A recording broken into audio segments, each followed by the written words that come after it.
Dear guys, देखिए हमारा first question आज का। राव तुलाराम को अंत में कहाँ भागना पड़ा। तो राव तुलाराम को अंत में कहाँ पर भागना पड़ा था? अफगानिस्तान में। ये जो अफगानिस्तान है पहले कहाँ भारत में ही पड़ता था।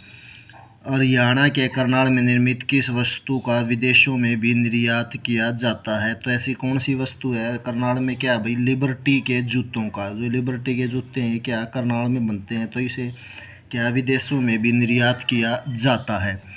नेक्स्ट क्वेश्चन है, जींद जिले के खरक राम जी नामक स्थान पर होली के दिन कौन सा मेला लगता है? तो जींद जिले में खरक राम जी एक गाँव है, यहाँ पर होली के दिन कौन सा मेला लगता है? तो यहाँ पर लगता है बाबा बालूनाथ का मेला। किसका मेला लगता है? बाबा बालूनाथ का मेला। कहाँ पर? खरक राम जी गाँव जो जींद जिले में है।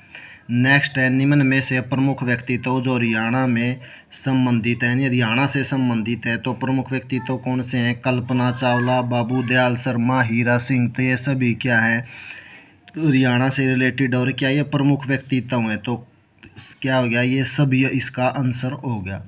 नेक्स्ट है, सूची 1 व सूची 2 को सुमेलित करें। तो केंद्रीय कलर भूमि संस्थान, केंद्रीय कलर भूमि संस्थान ये कहाँ पर है? करनाल में है। कैसे केंद्रीय और कैसे करनाल? गुरु जम्बेश्वर विश्वविद्यालय सबका हमें पता है। गुरु जम्बेश्वर विश्वविद्यालय हरियाणा में कहाँ पर है? हिसार में है।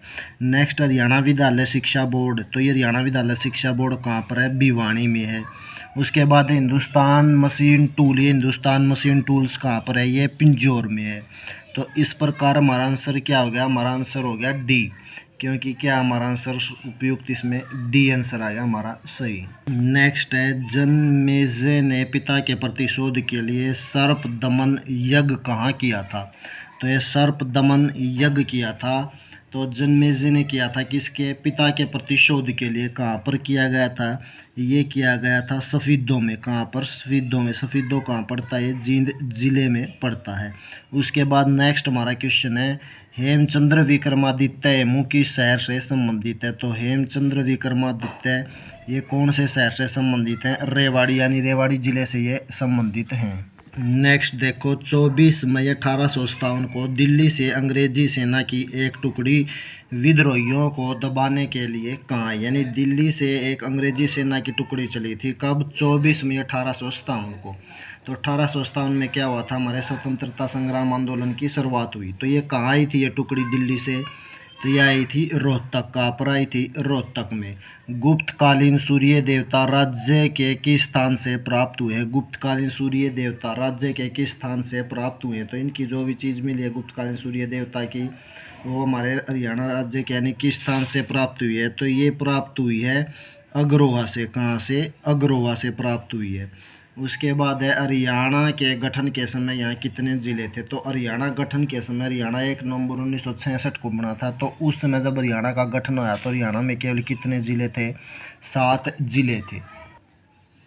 कौन सा तीर्थ पांडवों से संबंध है, यानी कौन सा तीर्थ है जो पांडवों से संबंधित है? तो पांडु पिंडारा। कौन सा तीर्थ है भाई? ये पांडु पिंडारा तीर्थ है। ये किन से संबंधित है? पांडवों से, और इसी के इस पर इसका नाम क्या पड़ गया? पांडु पिंडारा। ये जींद जिले में, बिल्कुल जींद के पास ही पड़ता है। नेक्स्ट है, देश के सभी राज्यों में सबसे कम लिंग अनुपात किस राज्य का है? देश के सभी राज्यों में सबसे कम लिंग अनुपात हरियाणा का। भाई किसका? हरियाणा राज्य का, हमारा ही है। नेक्स्ट है, सुमेलित कीजिए। सुमेलित करना है सूची 1 को हमने सूची 2 से मिलाना है। तो सूची 1 में दे दिया जिला और सूची 2 में दी हुई है साक्षरता दर। तो जो अम्बाड़ा है, अम्बाड़ा की साक्षरता दर कितनी है? अम्बाड़ा की साक्षरता दर है 82.9%, यानी 82.9%। फिर आ गया पानीपत। पानीपत की साक्षरता दर कितनी है भाई? पानीपत की साक्षरता दर है 77.5%। ठीक है, 77.5% है। फिर आ गया रोहतक। रोहतक की कितनी है? हमारे रोहतक की जो साक्षरता दर है वो है 80.4%। और लास्ट है फरीदाबाद। तो फरीदाबाद की क्या है? फरीदाबाद की है 83.0%। क्या है? ये साक्षरता दर है। तो इस प्रकार से हमारा जो ऑप्शन है वो हो गया, हमारा जो ऑप्शन है वो डी आ गया। कौन सा आ गया? डी।